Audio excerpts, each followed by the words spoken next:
Hello and welcome to another episode of Microsoft Mentors, the podcast. Microsoft Mentors is designed to lift the lid on the career journeys of the most successful leaders in the Microsoft ecosystem and to share their knowledge, insights, experience and expertise with the wider Microsoft community, offering mentorship at scale. Each week I'll be having open and honest conversations with technology leaders, business owners and technical experts from across the world of Microsoft tech and unpicking their past routes to success, their current models for personal and professional growth and advising you on how to develop the next steps of your cloud career. Stay tuned every week, every Wednesday at midday on LinkedIn Live and wherever you listen to your podcasts. Let's grow together. So, Nathan, thanks very much for joining me on Microsoft Mentors. How you doing today, mate? All good? All good, mate. All good. Thanks for having me. No problem at all. So, I guess to start off with, Nathan, it'd be good if you could just tell the listeners a little bit about who you are and I guess what your current job role is, just to give them a bit of a picture. Yeah, no problem at all. Thanks for that. So my name is Nathan Sweeney. I'm a Microsoft MVP in Microsoft Azure. I'm also the Azure AI and Microsoft 365 co-pilot lead at KPMG in the UK. However, I'm probably best known for being the co-founder of the South Coast Summit. And for those that don't know, that's a UK community conference held on the South Coast in Farnborough. It was in Southampton. It's now moved to Farnborough, hence the reason the name has stayed with it. So that's kind of me in a nutshell. The move to Farnborough was greatly received by me, because coming down from the Midlands to Southampton was a bit of a trek. Farnborough is just that little bit closer.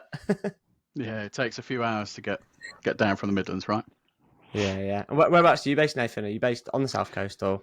I am indeed, yes. I could probably not get any further south unless I went to Devon and Cornwall. So I live on Hayling Island. For the people that don't know where that is, Portsmouth is the next island along. And yes, Portsmouth is an island for the people that don't know. Yeah. I've got a funny story about Hayling Island. I've got family down there. And let's just say I went for an early morning run and there was a couple out on the beachfront having a very good time together. Fair enough. That's my one memory of Hayling Island. I don't think it was you, Nathan, don't worry. So I guess to get a bit of a feel for sort of your journey to where you're at now, it'd be good to get a bit of an understanding in terms of what your career trajectory has looked like generally. So where did tech come into your world? I suppose ever since I was a kid, really.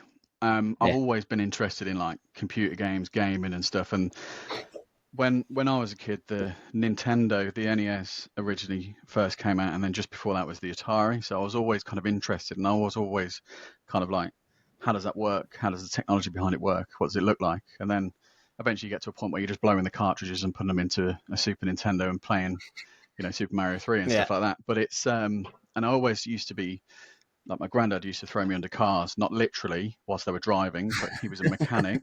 So he'd get me underneath cars, changing brakes. So I was always interested in how things worked. So for me, working in tech is pretty much is that, but just at a bit of a different scale, right? So it's, I've built numerous PCs, servers over the years, and it's always just taking it apart, right the way down to Raspberry Pis, right? So taking it apart, and I suppose it's curiosity and understanding of how things work. So that's kind of where it all started for me. Then eventually went to college, but I kind of quit college after a year.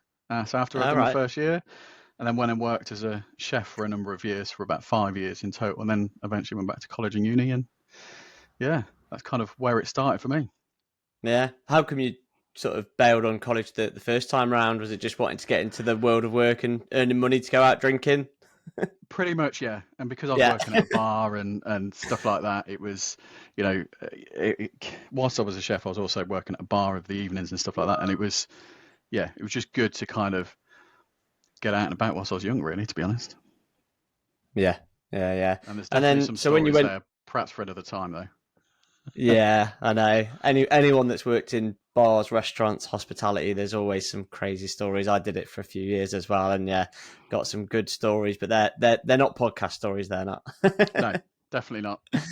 um, and then so with uni, then what sort of course did you go and do? So somebody asked me this earlier today, actually, and I did the most relevant course that I can be for the job that I do today. And that's my degree is in internet technology. Okay, Literally, I was building things like Facebook distributed networks, all those types of things that we use on a day-to-day basis and we don't think about. I was building those at uni. So it right. couldn't be any more relevant to what I do today. Yeah, yeah, which is interesting because actually, you normally find there's normally a bit of a disconnect between people's degree courses and where they actually end up working. You know, people that I think I've spoken to people on the podcast that have done economics, they've done maths, they've done electrical engineering, but the one common theme there, even if it's not a direct tech or IT degree, it is always a little bit like what you said, a degree that helps people understand how things works, things that are Mm. normally quite logical. I think you do have to have a certain strong logical part of your brain to be really successful in IT. That's one of the cornerstones of people's skill sets. I think that helps them develop, learn new technologies as they come to Mm. market, isn't it?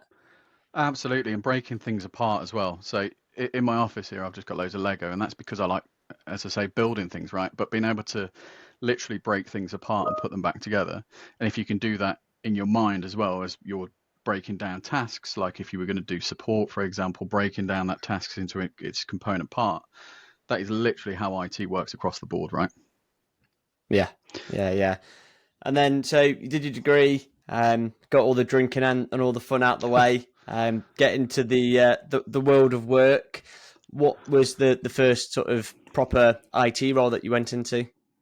So it was doing IT support really. So the first role that I did, I literally was climbing under people's desks, putting cables in, um, building machines, all that kind of, I don't want to say grunt work 'cause it's not, because all that critical work to get people up and running.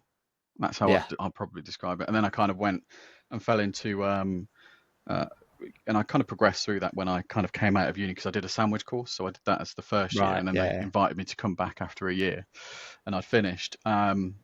And that was during the financial hit that we all had. So I was quite lucky in being able to get a role then. And from then, I've literally just gone through level 1, 2, 3 support, that type of stuff, to global rollouts of voice over IP systems, so phone systems for a company and stuff like that. Um, then eventually, where did I go after that? I then went, it kind of, that role became more of an administrative role and a contract management role than it did anything else. So I decided to kind of take a bit of a sidestep and go and work for a business whose primary um, business was IT as opposed to being a shared service. yeah, So at that point, I was working and building data centers, building customer infrastructure, and I quickly worked my way through that, and then eventually into an architectural role. Then I did that for a little while, and a technical account manager role just before that, which was really interesting because it gave me a really good insight into the businesses, what they do, how they kind of look at technology to solve their business problems, and then supporting those opportunities that they come out from a sales perspective as well. So saying, okay, well, this company needs this, so let's have a look at that. And also on the flip side to that, saying no from a sales perspective and saying, actually, we need to wait because it's not quite the right time and things like that, which was quite nice. And from there, I went into a company called Ingram Micro, which is a distributor. yeah, So at that point, I was helping managed service providers adopt cloud technology. And during that time, the pandemic hit, which was quite an interesting time for everybody involved. But from an yeah, IT perspective, and definitely a cloud point of view, because I was there as a cloud architect, it was really weird because for the first 4 weeks, it went really quiet, and we were like, this when everybody was starting to talk about furlough and stuff, and we were like, are we going to be furloughed here? What's going to happen? But then, literally week 5, what had happened was I started speaking to somebody in the hardware side of the business, and they went, we've been maxed out. We can't supply any more routers because the chips are just gone.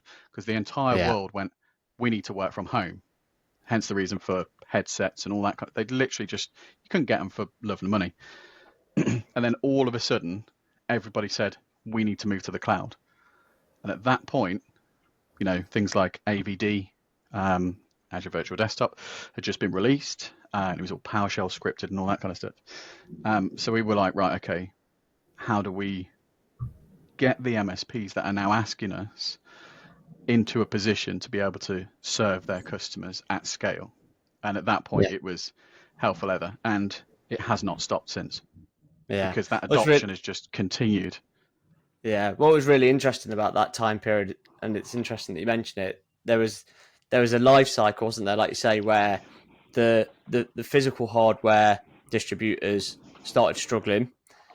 People then started going towards the cloud, but there were even points in those months post-COVID where it was difficult to get resources even into the big hyperscalers because they were running out of space because everyone was trying to go through the same cycle. Because at the end of the day, cloud is cloud, but at some point there's still a physical data center, isn't there? And if they run out of room in there, and Microsoft, AWS, Google will all scramble in to find more data center space for themselves.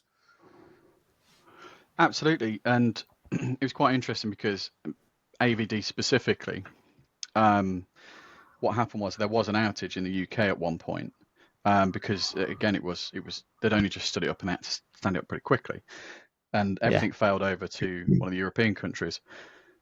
But it gave an opportunity for them to build it out a little bit better, put some new hardware in, and then fail back over. And it was quite interesting because you got some learnings from it because the routing ended up going halfway around the world and timeouts were happening. So it was really interesting to see that. But obviously, you don't want that to happen whilst you're trying to do work, right? So. No. But there's always lessons learned from stuff like that. It's interesting as well. I wonder if there's been any research, or if you could do the calculation of, if the pandemic had happened in the late 80s, early 90s, where we didn't have access to all these cloud technologies and we didn't have the ability to really quite quickly stand up a lot of the UK and global workforce to work remotely from home. If we hadn't been able to do that, the percentage increase in companies that would have gone under or people that would have been furloughed and lost their jobs would have been massive, wasn't it? It's almost luckily timed that we had the technology to support that during the pandemic. Yeah, it is actually. I would challenge that by saying, were we as reliant upon the technology? I think, the technology is an enabler for us to do stuff at home and wherever we want to work in the world.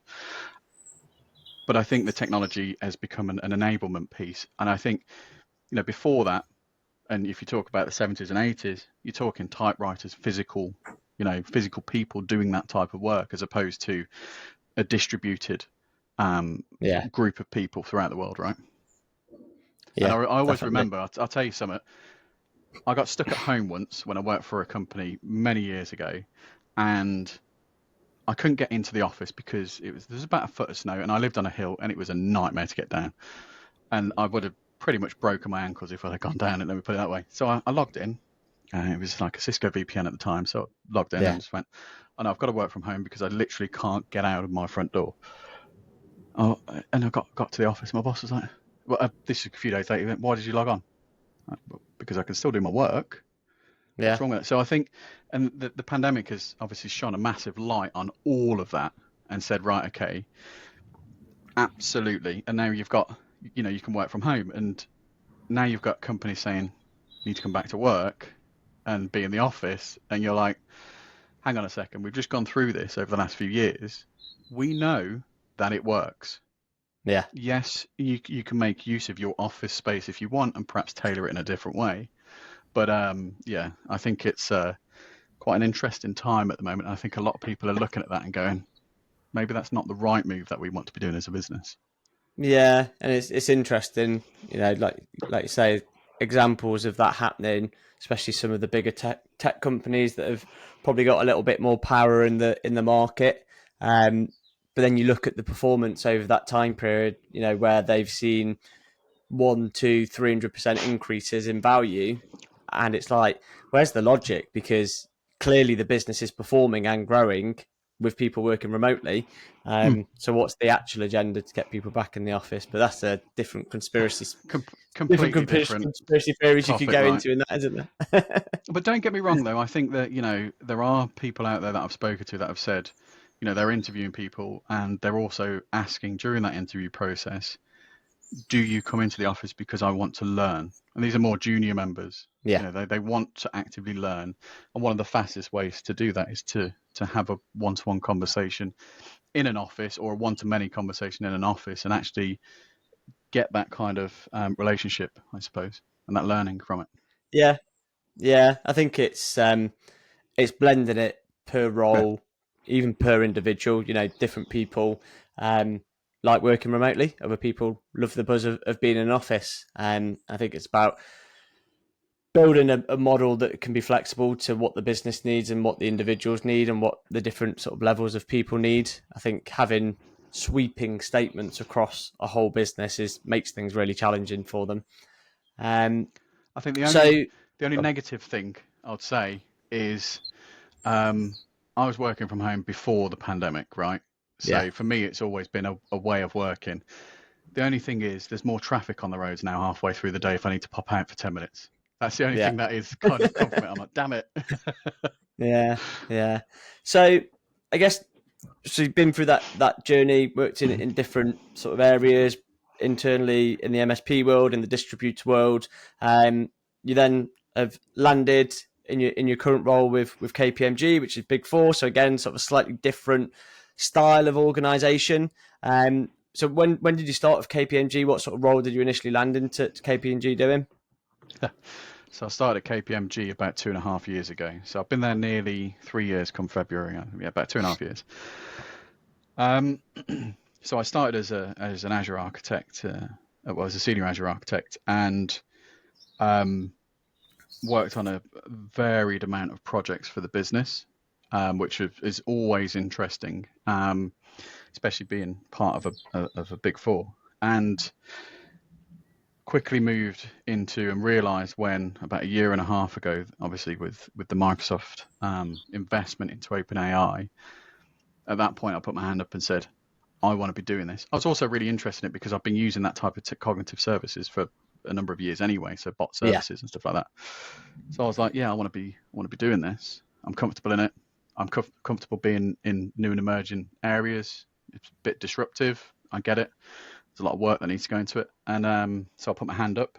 So I became the Azure AI lead for the Azure team.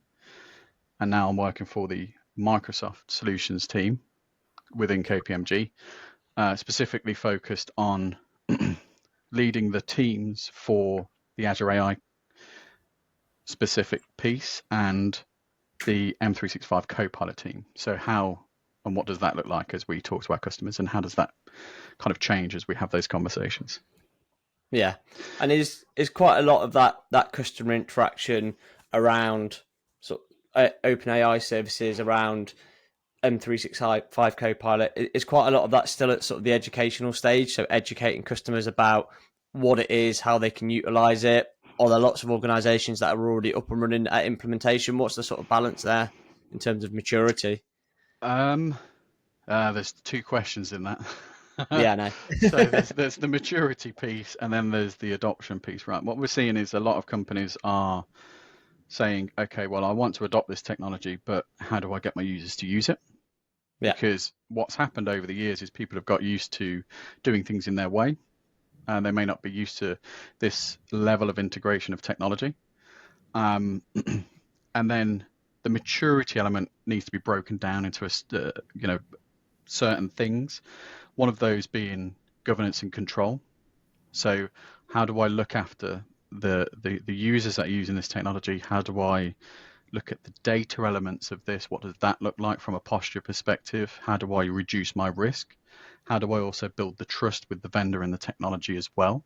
And what does that look like from a technical implementation perspective? So you've got loads of different layers of very big organizations saying, look, this is new technology. It uses a lot of services and it can be quite invasive as well. But also, if you have the right data policies and processes and procedures in place, it shouldn't be an issue. So what we're seeing at the moment is a lot of businesses preparing to adopt this technology at scale. And there are businesses out there that absolutely have gone right to the forefront of this technology. Who's the most recent one? I think Clara, isn't it? They've turned around and said, right, we put this in a year ago, and they've released their statistics on what that means from a generative AI perspective. And yeah, they've got some phenomenal figures that are coming out from that. So, this technology is transformational. It depends on, that maturity element of where are you on your journey. I hate the term journey, but it's still true, is on that model, where are you? What are the things that you're potentially missing? And what does that look like as you start to adopt that, right? And that's where, because of KPMG's expertise in the advisory space, we can come in with those additional pieces of advice to say, well, hang on a second, have you thought about all of these other elements as well? And because of those things like target operating models and operating procedures, we can have those extremely mature conversations from a business perspective, to say, well, okay, if you want to adopt this, this is a potential path for you based on your requirements. So we're seeing a lot of that at the moment. And then obviously there's, outside of the M365 space, the Azure building of proof of concepts and integrating those into more production environments and DevOps. So there's loads and loads going on. It just depends at what level, really. Yeah. It's interesting on the adoption side as well, because I think of it even just from my use of different AI tools. I think we've all grown up. One of the big things, and I think I had this conversation, I think it was with Alex Pierce, actually, Copilot MVP. And one of the things is around prompting, because we've all grown up in a world where we ask very simple questions to Google. We've learned how to prompt, but we've learned how to prompt search engines, and there's a massive user journey there for everyone. No matter whether it's your organization adopting AI solutions or whether it's just using them in your own world, is actually how do you prompt AI to get the outcomes that you want? Because if you get good at the prompting bit, then the outputs are 10x what you can get from Google. But if you just turn up and ask it a Google style question, you'll get something a bit better than Google, but probably not a massive amount more. Do you know what I mean? So it's learning little things like that and just simple skills as these technologies embed into our working lives. There's a couple of paradigms to that as well. There's the external facing element to it, which is, I've been trained on this model and I've got access to the internet to give you what you want. So you have to be quite specific there, and tailored. I need you to act in this type of persona and do this for me. And there are frameworks out there that will help you with that prompting. I think Microsoft have one on their site as well. So you can put that simple prompt in, or search prompt, should we say, and it will give you an actual prompt out of the back of that as well, and some options. And then there's also the internal to an organization element as well. So you're only trained, or you can only look at the data within inside of my organization. So you can only answer based on that. With that though, and across both of them, there comes things like hallucinations, because the models want to give you an answer. They want to serve. So therefore they don't want to say no, which is quite an interesting shift as well. And it's also like, how do you structure language in a way which helps with that prompt as well? So using specific words can give you a different answer to perhaps the answer that you want. And it's quite interesting as well, because if you look at Microsoft's terms and conditions, which they've recently updated from a Copilot perspective, what they've actually said, I think it's 4.3, don't quote me on that, but they've actually turned around and said, I'm not going to give the exact wording because I can't remember it, but effectively it's, we don't take responsibility for the output. You need to validate it if you're going to use this in an end customer context. And the biggest thing that I always say when I'm talking to customers is, to use an analogy, is the army, when they use drones, they do not leave it to AI to drop things like bombs. It's a human that will press that button.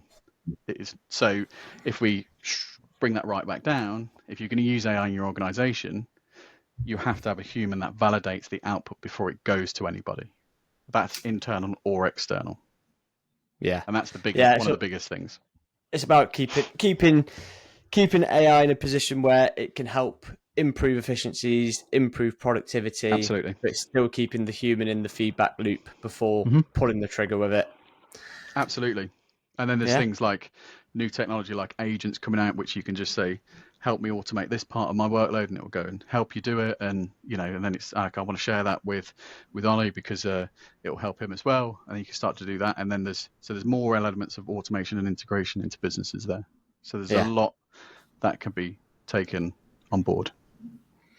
Cool. No, definitely. And that's, I guess, one half of where you sort of positioned yourself in the intro with your career and sort of working at KPMG. The other side of your life heavily in the Microsoft world over the last few years has obviously been South Coast User Group and South Coast Summit. And yeah, I was really keen to sort of pick your brains a little bit about all of the successes, maybe some of the challenges and pains that go into all of that. So I guess taking that all the way back to the start, where did South Coast User Group start initially? Down the pub with a pint, probably. Oh, it was a pandemic. Of course, yeah. So we were all sat around bored as hell, right? Obviously the negative sides of the pandemic to put to one side, but you know, for a good majority of people, we were sat around waiting and not knowing what was happening, right? So there was a load of us, and Aaron said to me, he said, "Do you want to help with a user group that I'm looking to set up online?" I said, "Yeah, sure, no problem. I can help. I can get a few people involved, that kind of stuff." So we did the first few, and then it was an off-the-cuff comment that started the South Coast Summit. Right. So we were on one of them, and then normally what we'd do is we'd do this, we'd like record it like we're doing now, and then we'd go, "Thank you very much, everybody." Then we'd like, you know, pause it, and then or we'll stop the recording. Then we'd have a beer after and just have a bit of a chat about what's going on. Obviously, the news at the time was the pandemic and what we thought was going to happen. So somebody then said, and we were like, "All right, see you later," just saying our goodbyes. And then of all the people, I've told him this once, but he was drunk when I told him. So Chris Huntingford, of all people, turned around and said, "Oh, it'd be great if we could all get together and have a beer and get somebody to pay for it." Of all the comments. So I kind of looked at Aaron, and we were tired, so we were, you know, just hanging up and like leaving the Teams call and stuff. And I called him back, I think it was about an hour later, and I said, "He's got a point, you know." He said, "Yeah, I was thinking that." I said, "All right, shall we ask around, see if anybody's actually interested in sponsoring something, come up with a few ideas, we'll have a look at venues, that kind of stuff." And he went, "All right." And it snowballed from there. So it was it was mental, to be perfectly honest. It was one of those stories that you kind of hear about and you go, "Oh, bloody hell." And so he reached out to a few different people that he knew, and they said, "Yeah, sure, you know, we'll sponsor it. How much your package is, what does it look like," and stuff. And we were like, "Okay, well, we'll put a pack together, we'll send it out to them, see if they're interested." And they were, and we said, "Oh, we'll do, you know, 12 sponsors, should I say, to get us all together and stuff, and we'll put on a few, you know, talking slots and all that." And then about a week and a half later, we were having a chat, and we were like, "Yeah, like they're all gone." And because people weren't spending money because it was a pandemic, right? Yeah. So we were like, "Okay, right, they've gone. We need to. What do we do here?" So, okay, well, let's up it to 20. See if we. And then they went the week later. We're like, "Right, okay, let's keep adding." I said, and we hit the point, and I said to Aaron, I said, "We need to make a decision. Either we go big or we go home. What do you want to do?" Yeah. Or leave it where it was. And he went, "Let's go for it." So we did. And I think the first year we had 40 odd sponsors, and you know, we had, I think it was about 1,000 people turn up, and it was a success, right? We'd never done anything on that scale. We had literally no idea what we were doing that first year.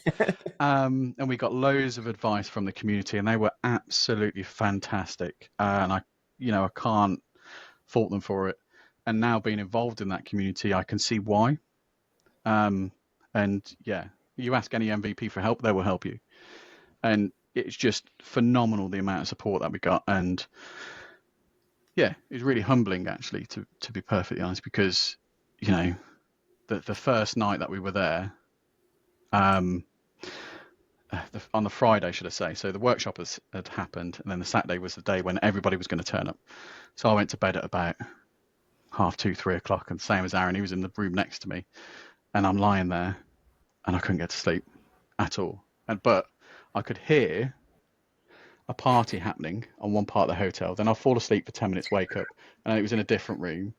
And I'll do the same again. And for about 3 hours, I could hear this party move around the hotel that we were in, because effectively we had the entire hotel. And I think I got up at about 5, so I'd only had a few hours sleep because it's just nervous, right? And I spoke to a few people a few days later, and they were like, "Oh yeah, we're at a party till like 4 a.m." I'm like, I was getting up at 5, and they were like, "Yeah." I'm like, what's happening? And but it kind of went from there really. And that first year was a very, very difficult year. So whilst Aaron did a lot of the front of house, getting people on board and sorting out the financial side of it, I had to make sure that at one point we had 7 different plans for if we were going to be still in this pandemic, if we were not going to be, and everything else in between. So from a contractual perspective, making sure that we were okay from a financial point of view. And then all of these other elements of, if this happens, what do we do? If this happens, what do we do? Because we're at different stages of lockdown, and we're like, how the hell are we going to deal with this? So I had to sit down and properly think about what that looked like. And so that was one of the big challenges. And then, we go on to the second year, and we learned a lot in that first year, and we make it smoother for people. We make it easier for people to attend and stuff like that. And then we re-looked at the venue for the third year and went, right, okay, we actually need a proper conference venue for this, because we're kind of making do with what we have. So then we moved to Farnborough. Yeah. And then went from there. And, still to this day, the sponsors are fantastic at putting forward and being there and being involved, and, getting their brand out there, as well as the community. Can't fault the community whatsoever for it. It's a fantastic community to be involved in.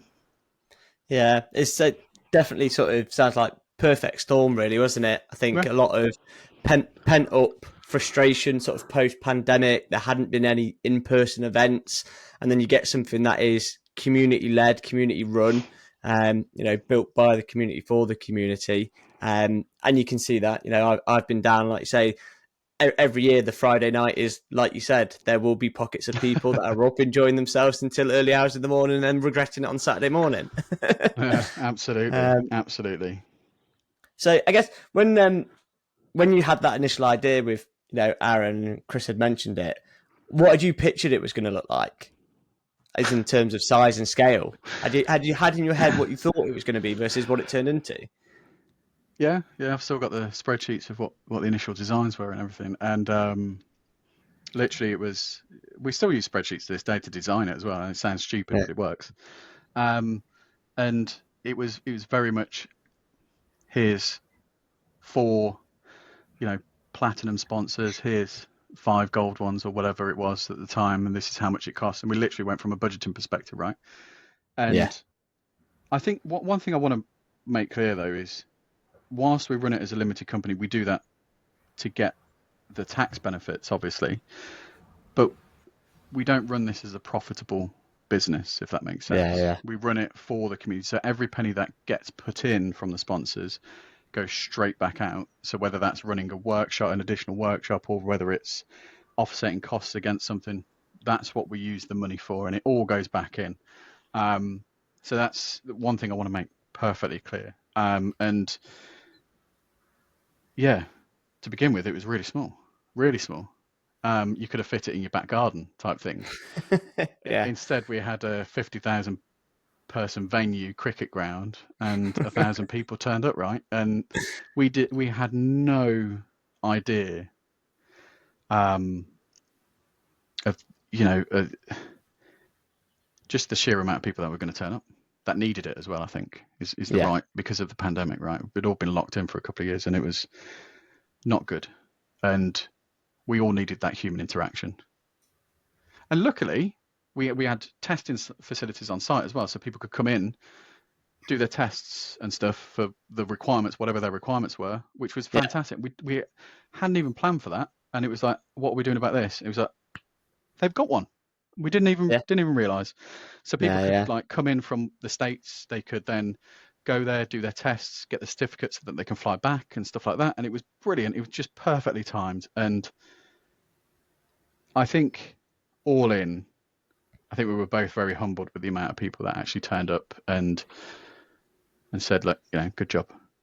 So I think one thing as well, that my ethos going into setting this up was, I'd like people to turn up and do two things. Make one connection with somebody, go and ask a question, whatever it may be, whether it's another MVP, a fellow MVP, or somebody, or, a sponsor, or whatever it may be. And then number two is to learn something new.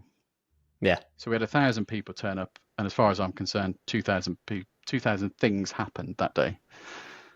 That's kind of my ethos anyway. Yeah. No, definitely. And I think,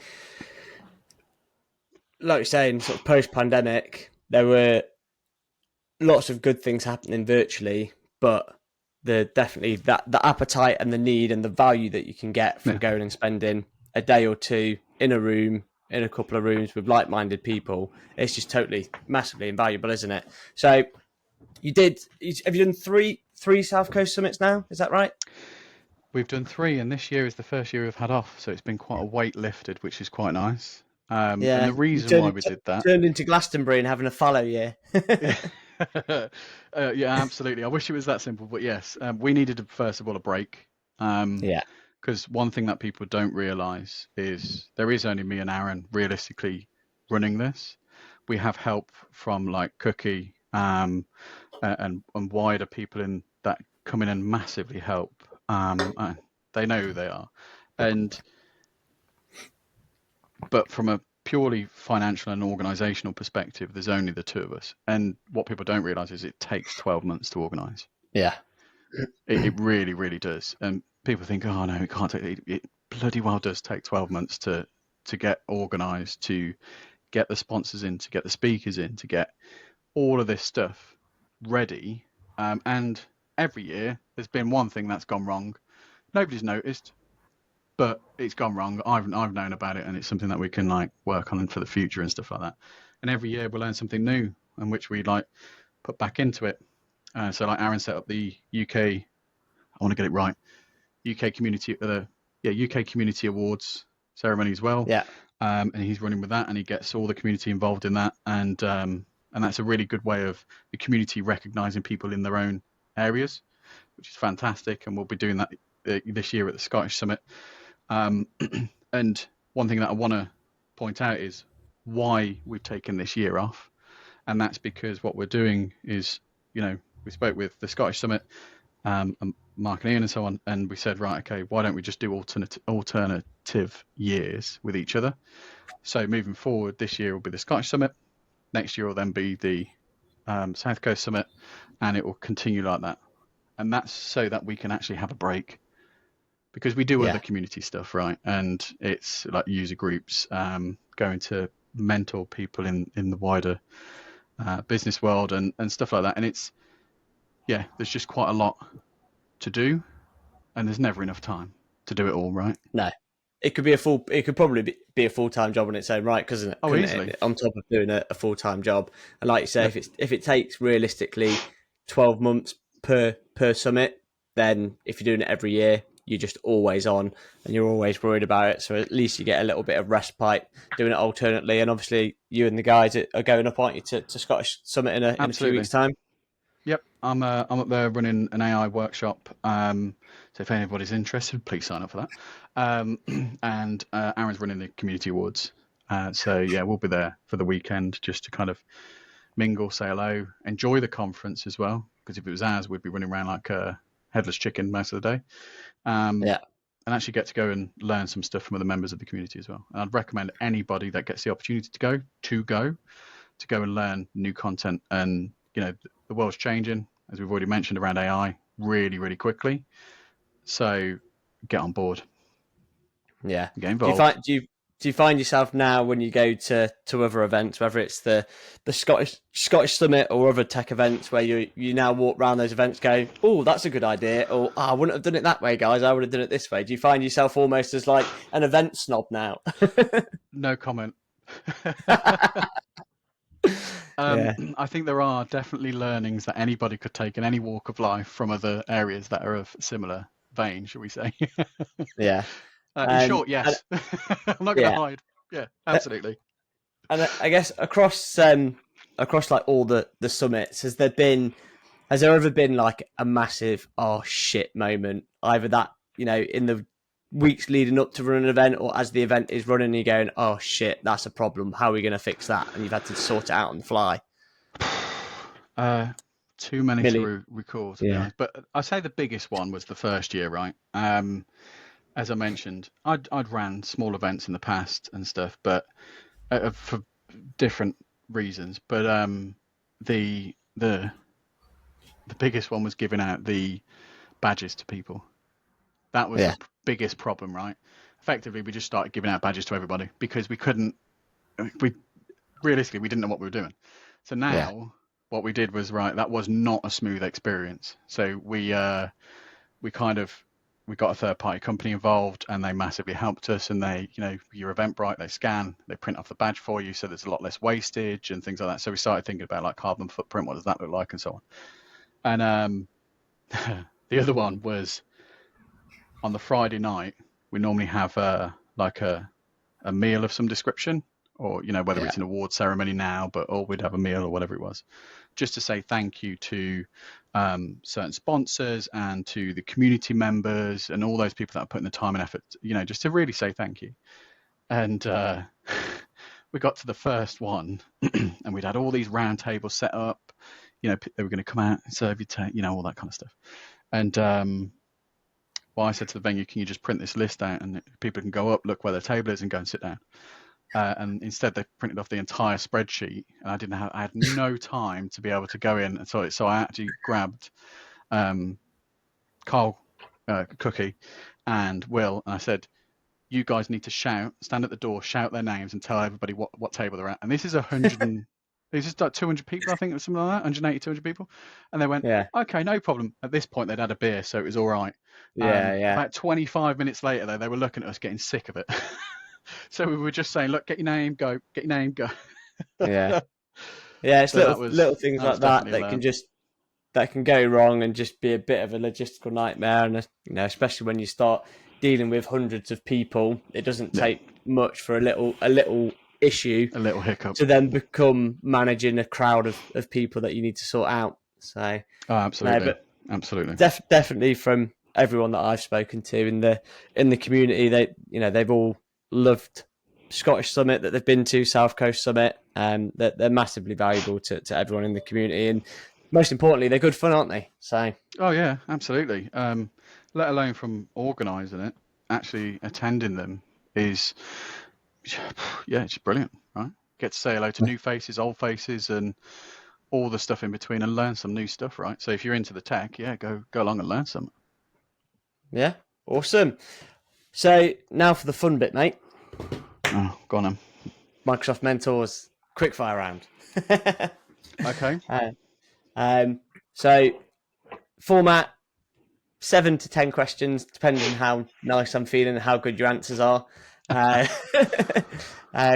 Short answers, don't mind you giving a bit of detail, or if it's a one-word answer, even better.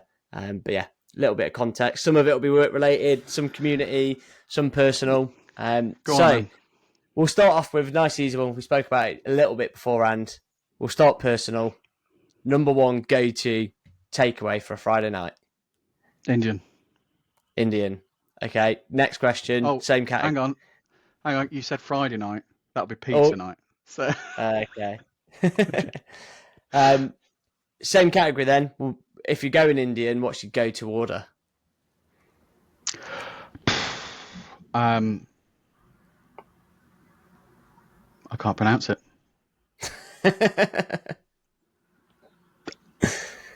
I can't pronounce it. But or in doubt, I'll have either a chicken shish lak or a tikka masala with boiled rice, not spicy rice. Oh, interesting. Yeah, I'm always pilau rice. That's my go-to. For anyone that's working in tech, whether that's Microsoft or non-Microsoft, but what do you think's the biggest benefit from being involved in community user groups for the individual? The biggest benefit would be in the community, people are so forthcoming with information, and they will tell you as how it is, not necessarily the hype around it. They will say, don't do that, try and do this because that's not ready yet, or this is a real life scenario about it. So, and you can learn so much, absolutely loads. Yeah, that's one of the major benefits of being involved. Yeah, absolutely. And if someone's on the other side and they want to be on your side of the fence and they're thinking about maybe starting a community group, what's one thing that they've probably not have thought about that they would need to know about before setting it up? Make sure you've got a decent enough venue to be able to cater for what you want to achieve. That may mean that you may have to get sponsors in to help pay for it. Yeah. Venue makes a massive difference, doesn't it? Absolutely. If you can't get the people in the room, or you haven't got the support to, infrastructure, tech, whatever it might be, to run what you're wanting to do, then you sort of facing an uphill battle from there, aren't you? So yeah, you got to feed and drink people as well, right? Feed and drink people. You know what I mean? Because like when we run the user group, the South Coast user group, we make sure that people have got food to eat, because they're giving up their time to come, and they've got some either beers or soft drinks as well to have as well, and that's purely so that there's another reason as well as opposed to just the technology side of it. Yeah, you want to build that social aspect into it a bit. Absolutely. As well, don't you? And it massively helps. Yeah. Cool. What's the biggest misconception people or businesses have with M365 Copilot?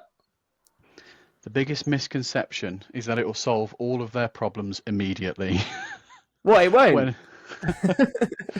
When actually you need to learn how to use, like any technology, you need to learn how to use it to get the best from it. So having, structured frameworks to do prompting, will massively change what you want to achieve. Yeah. Same sort of theme. What's a common blind spot that you see a lot of businesses have when they start to think about implementing AI? A common blind spot? Data. Yeah. Always will be data. You can ask probably 30, 40 people who've been involved in this, and it will be data. Data governance control. They're the biggest things that normally catch businesses out, not having proper structure and governance in place. Yeah. Cool. Personally, if you hadn't ended up working in tech, what do you think you would have been doing? Still a chef? Well, over the last couple of years, I've ended up having to do a lot of building work because I got let down by a builder. So I'd probably have ended up in the building trade, I would have thought. Yeah, nice. I'd been hopeless. I'd have been building houses that would fall down. Time will tell on mine, I tell you. Well, yeah. And final one, you've got unlimited budget to go on holiday. Where are you going? The moon. Or a Starlink. If you were rich enough, a Starlink wants to go into space. Yeah. Because the four billionaires have just gone in, haven't they? And gone up and come down successfully. That's what I'd like to do. Because I want to take a photo that proves flat earthers wrong. Anyone can believe what they want. I don't judge, whatever. Yeah. No, I was expecting Maldives or something, but that's true. No. Get yourself in a rocket, up and down. Absolutely. There you go. No one else can say they've done that, can they? Well, yeah. And if you go out of a certain distance, you actually get to be called an astronaut because you will be an astronaut. Because if you don't go too high, like Felix Baumgartner did when he did the jump from the Red Bull team, he's not an astronaut because he didn't go high enough outside the stratosphere. So actually going further, you actually get to be called an astronaut. Funnily Whatever enough, whatever Tim that Peake on line is. Tuesday, so Yeah, whatever the line is, get me above the astronaut line, and I'm happy. absolutely, yeah. Awesome. And I guess before we wrap up, do you want to tell people about sort of just a quick reminder on talks you're doing at Scottish Summit, dates of Scottish Summit, anything else that you're doing involved in that you want people to know about, mate? Yeah, no problem at all. So, well, I don't know if this is going to go out of time, but on Tuesday next week, I'm doing a talk at TVP around Azure Speech Services, and also I will then be at the Scottish Summit on let me just get the actual date, if I can open the date thing. Anyway, on the 16th of October, I think it is, or 17th, whatever the Thursday is, running a workshop around Azure AI Studio, how to take you from not having done Azure AI Studio right the way through to an application at the end of the day, right? So that you can go confidently speak about it and say, this is how we protect it, this is what it looks like, this is how we build it, and then we'll dive into some other services as well. And then I've got some other stuff coming up as we go into November and December. I don't know the exact dates of them yet, but I'll be putting them out on social media as and when. No, awesome, brilliant. Well, thanks for the insight on your career onto South Coast Summit, South Coast User Group. Enjoy the Scottish Summit, and we'll catch up again soon, mate. Indeed, thank you very much for the invitation. Appreciate it. No worries. Cheers, Nathan. Cheers, mate. Bye-bye.